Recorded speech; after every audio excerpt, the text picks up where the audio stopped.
ሲዳማ ቡና በታሪኩ ለመጀመሪያ ጊዜ የፕሪሚየር ሊግ ዋንጫን አንስቷል። ደጋፊዎቹ በተለያዩ ከተሞች በደስታ እየጨፈሩ ነው።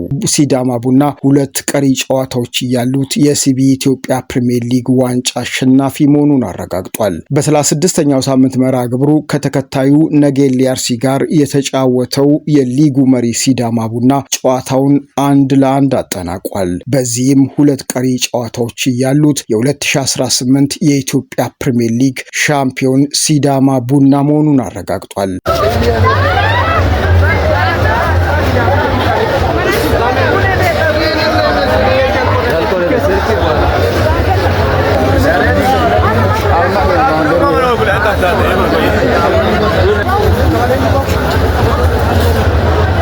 በአዲስ አበባ ስቴዲየም በተከናወነው ጨዋታ ብርሃኑ በቀለ ሲዳማዎችን መሪ ያደረገችን ጎል ሲያስቆጥር፣ በረከት ወልዴ የነጌሌ አርሲን የአቻነት ግብ ከፍጹም ቅጣት ምት አስገኝቷል። ነጌሌ ጨዋታውን ለማሸነፍ የጣረውና ቦና ቦካን ገና በ16ኛው ደቂቃ በሁለት ቢጫ በቀይ ካርድ ከሜዳ ወጥቶበታል። በአሰልጣኝ ያሬድ ገመቹ የተመራ የሊጉ ሻምፒዮን የሆነው ሲዳማ ቡና ካከናወናቸው 36 ጨዋታዎች 65 ነጥብ ሰብስቧል።